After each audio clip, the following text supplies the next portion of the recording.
Kalau dulu G10 itu logonya naga hijau, kali ini jadi waifu di G20.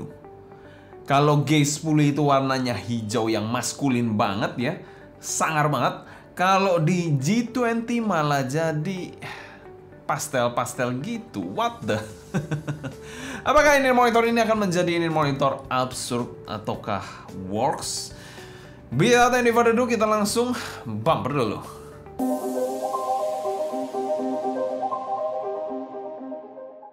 Bicara soal EPZ sendiri, ini adalah sebuah brand yang cukup rising ya. Ya, mereka tidak hidup dan rising berdasarkan skandal ataupun gimmick yang aneh-aneh. Mereka hanya pure sound quality. Yes, in-ear monitor mereka sound quality-nya bisa dikategorikan juga cukup oke, cukup lampu hijau lah rata-rata.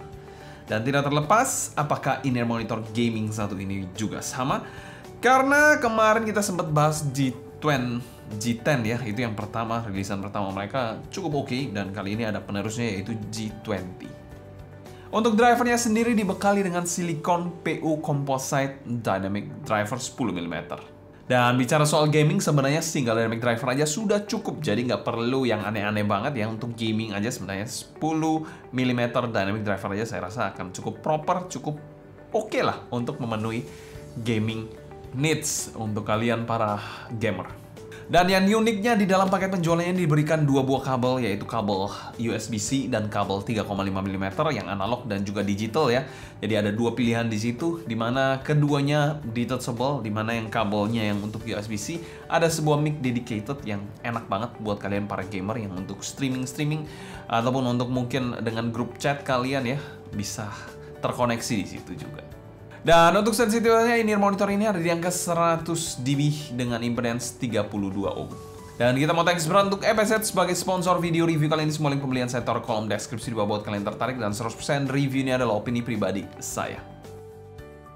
Oh ya, untuk packagingnya sendiri ya, bicara packagingnya agak sedikit kurang masuk aja ya menurut saya. Waifu seperti ini sebenarnya oke aja, tapi ya kalau untuk gaming kayak kurang kesan gamingnya gitu ya. Biasanya gaming yang biasanya sangar-sangar RGB-an itu agak lebih condong ke gaming dibandingkan yang warna pastel seperti ini, agak kurang gaming aja, kayak ada casual use gitu ya. Tapi bicara soal kelengkapannya, tentu saja nggak main-main in-ear monitor satu ini ya, di mana ada in-ear monitor cable, 3 pasang air tips, cleaning cloth, kabel cadangan, bukan kabel cadangan sih, kabel alternatif ya untuk USB-C-nya, dan juga ada mic yang dedicated, jadi mantep di situ. Dan juga manual book. Dan sekarang kami berikan skor B- saja untuk sensasi unboxing dari in-ear monitor satu ini. Sebenarnya cukup oke ya, sensasi unboxingnya oke banget bahkan menurut saya. Tapi ya menurut saya desainnya ini agak sedikit kurang gaming ya, sedikit kurang menunjukkan gaming. Yang kedua, jauh banget dari G10 ya. G10 itu lebih gaming, kalau di sini lebih agak beda aja konsepnya ya. Saya nggak paham konsep dari EPZ apa yang mungkin untuk mengejar waifu juga atau bagaimana, tapi harusnya gaming kan lebih gaming gitu.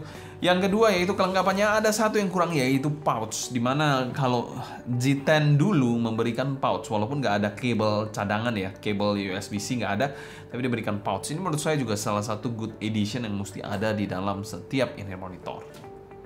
Tapi saya paham kenapa nggak diberikan pouch, karena pada saat diberikan pouch seperti ini, dia akan kesulitan untuk masukkan in-ear monitor dan kabel yang ada mic-nya itu. Jadi itu memang agak sedikit PR aja, jadi mungkin nggak terlalu prefer adanya pouch seperti ini ya. Saya nggak tahu ya alasannya seperti apa. Ya mungkin itu juga jadi salah satu hal yang mereka perhatikan juga. Selain kita bahas build quality in-ear monitor satu ini.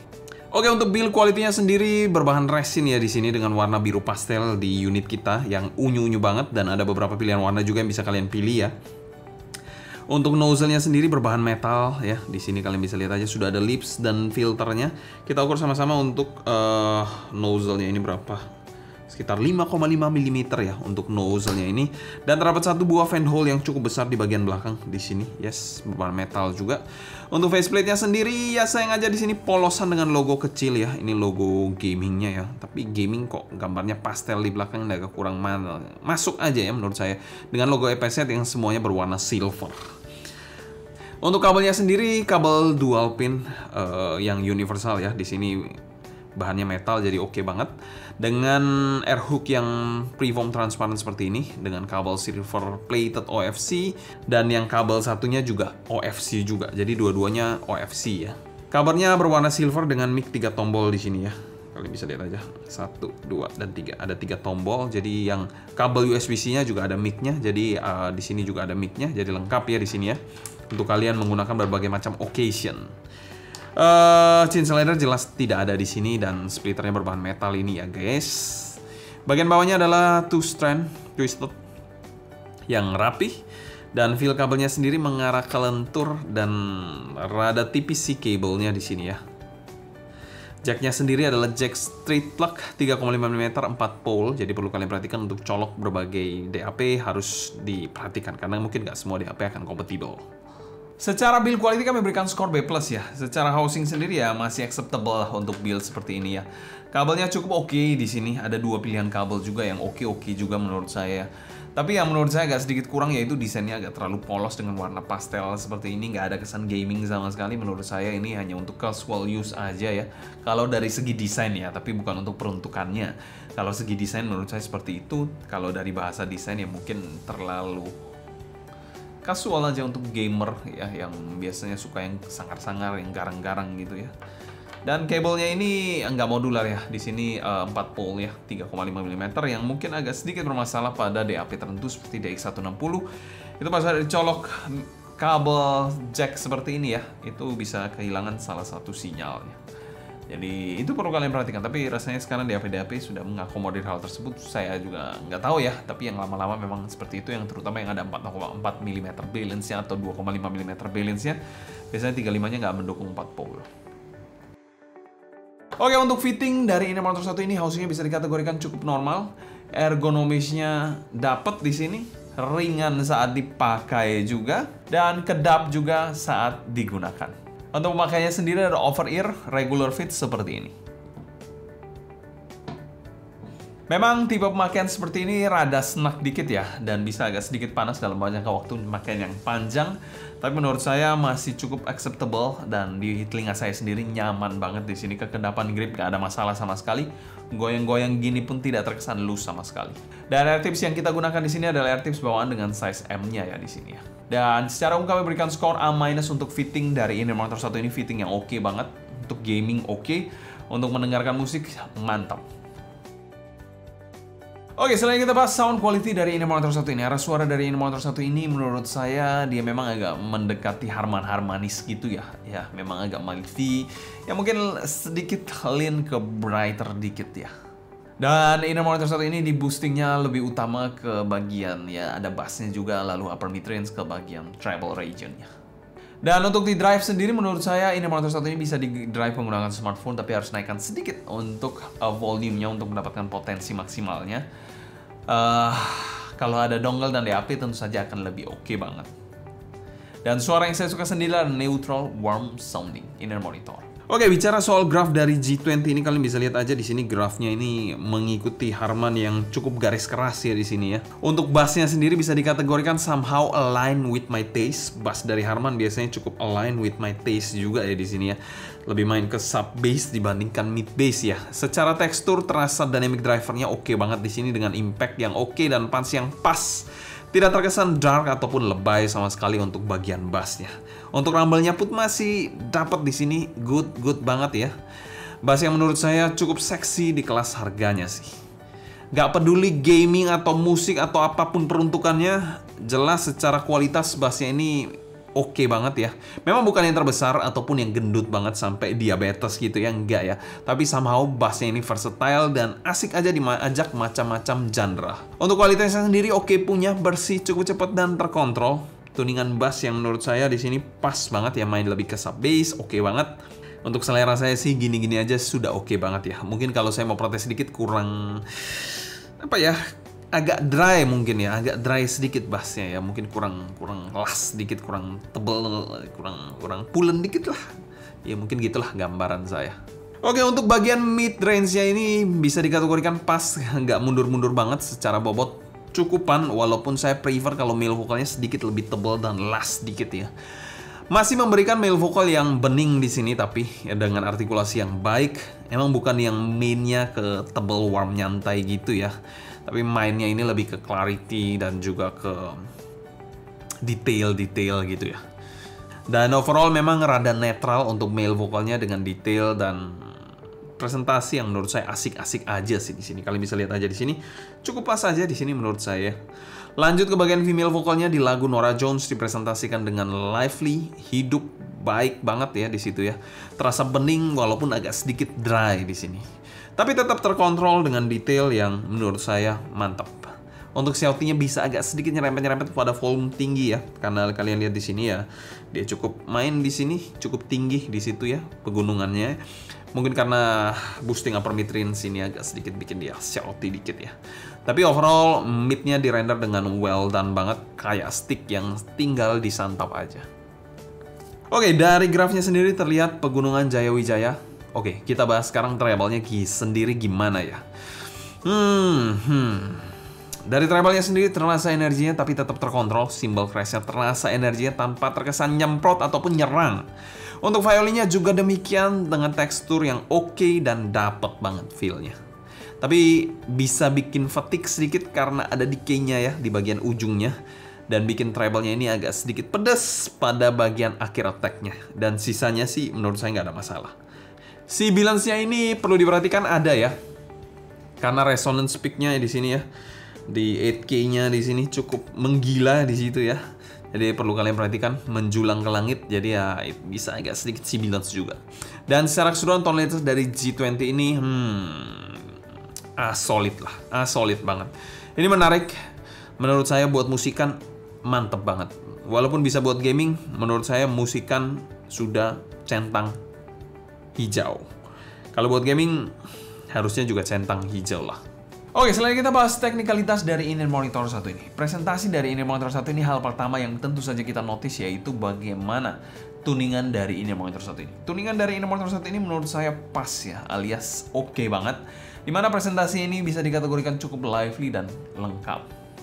Untuk bagian timbernya sendiri menurut saya timbernya ini oke banget ya. Mungkin agak sedikit kasar-kasar tapi di price range-nya sudah nggak komplain sih. Untuk soundstage-nya menurut saya ya bukan soundstage yang termegah, yang termantep ya, tapi secara soundstage cukupan lah untuk price range-nya, dimana juga ada kesan depth-nya di sini.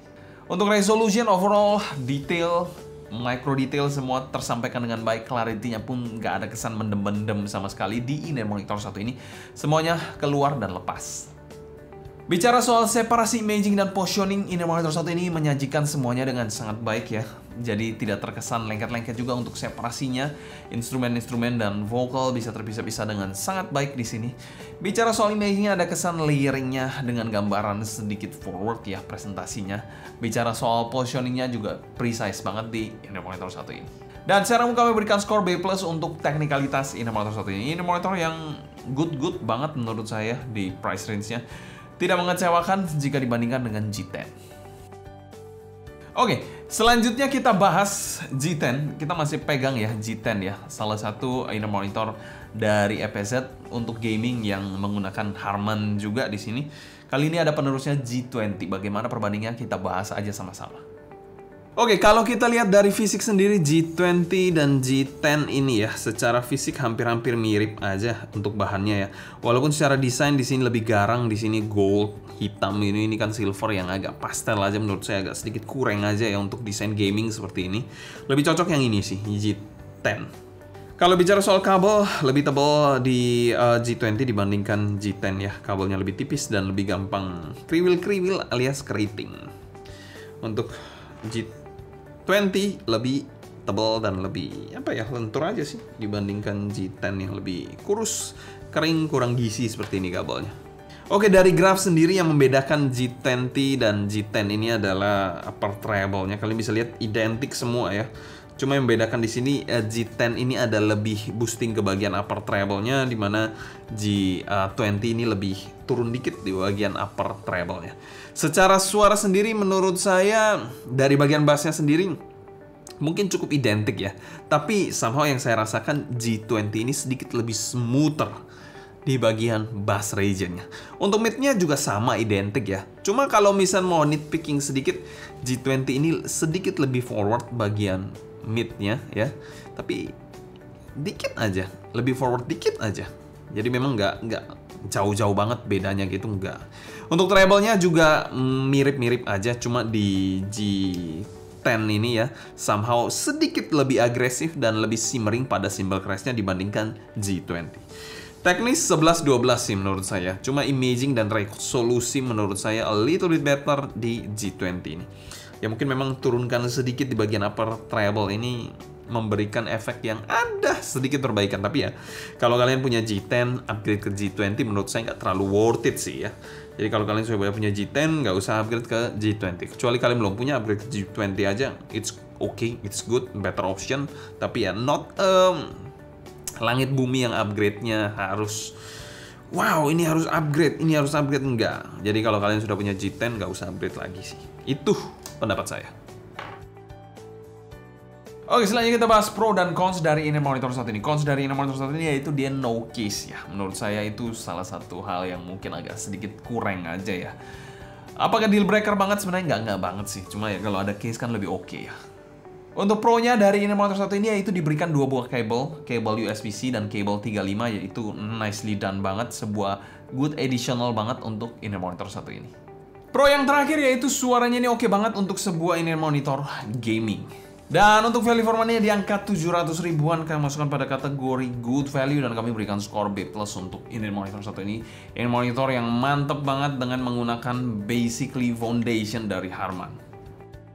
Kesimpulan, buat kalian yang gamer dan juga pencinta musik garis keras, kalian bisa pertimbangkan inner monitor satu ini sebagai salah satu inner monitor yang memiliki suara yang oke banget untuk mendengarkan musik ya. Terlepas dari dia gaming, menurut saya juga potensi gamingnya harusnya oke, asal tuningannya juga oke di sini ya. Bisa kalian pertimbangkan G20 ini. Mungkin tambahan aja kalau kalian beli G20, beli aja case yang murah-murah gitu, bisa taruh inner monitornya di situ, bisa lebih aman sih. Mungkin sekian dulu sharing saya mengenai G20 ini. Kalau kalian suka jangan lupa subscribe, klik tombol like, follow Instagram, TikTok, dan Discord kita @sounddignity agar kalian tidak ketinggalan update terbaru mengenai dunia portable dan desktop audio. Ada pertanyaan seputar G20 ini, feel free tulis pertanyaan kalian di kolom komentar di bawah ya. Mungkin sekian dulu untuk video kali ini. Saya Sebastian dari Sound Dignity pamit undur diri. Sampai jumpa di video berikutnya. Have a listening, stay healthy, and ciao.